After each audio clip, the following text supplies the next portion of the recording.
Today I'm talking to a legendary New Zealand DJ, a record store owner, a record label A&R, and a drum and bass promoter. In fact, it's all one person. How's it going, Jim?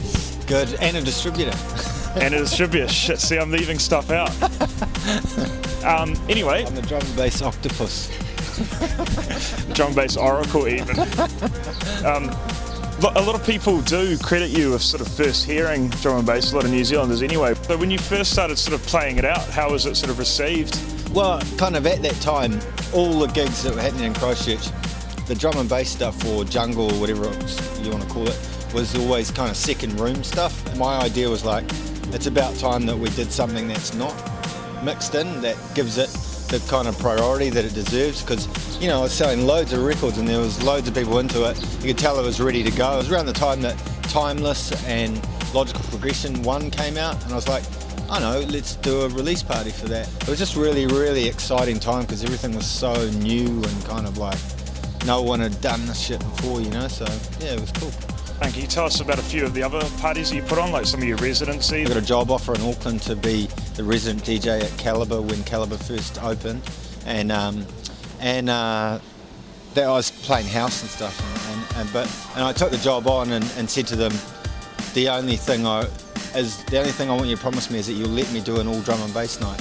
And they'd had all drum and bass nights, I believe, down at Corsaleb and stuff, but there wasn't one running at the time, and so I put together the Breaks, which was a Thursday night at Calibre, and it kind of came at the right time when everyone was just going crazy about drum and bass, and we used to get like 400 to 500, like I think we had 600 one night on a Thursday. And then after that I kind of I went through a period where I felt like the scene was getting a bit too hard, and there needed to be a lighter side to it, and I created a night called Glide, and we started that. That was actually the first ever drum and bass night at Foo. I linked up with D-Rave and we kind of had the same ideas about what we wanted to do, and I had become friends with Doc Scott and Chemistry and Storm, and I had aimed to bring them out, and he'd done Ed Rush and Groove Rider, and so we decided to work together, and that kind of, you know, it worked well for many years. We did like most of the internationals that came through for, I'd say, 8 or 9 years together, you know.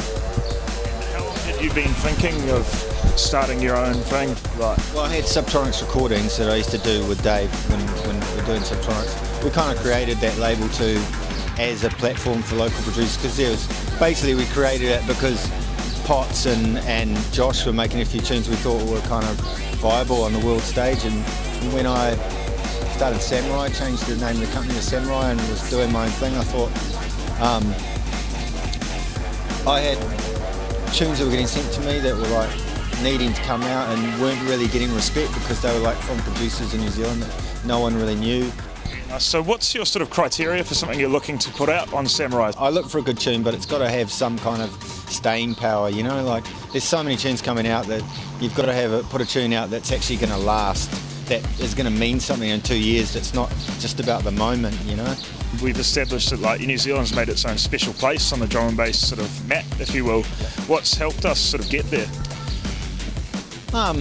New Zealand's a small place that's very passionate about stuff that they get into, and I think, you know, I'm not trying to take all the credit myself, but I think in the beginning of the scene, when we were kind of like straight onto it, and, you know, Subtronics was bringing out Groove Rider, Ed Rush, Trace, and you know, and Doc Scott and blah blah blah, really in the early days, I think the scene was built on really good foundations, not just by us, by the local DJs and stuff, you know. And it's been like a community kind of vibe since the early days, and the guys that have come out here, all the DJs that have come out here from overseas from the early days have just, you know, their input can't be overstated, because, you know, we wouldn't have the way we see music today without the way they've brought it to us, you know. And that's I mean, it's shaped everyone's kind of, everyone's got their own little thing out of it, but it's definitely shaped the way New Zealanders like their drum and bass.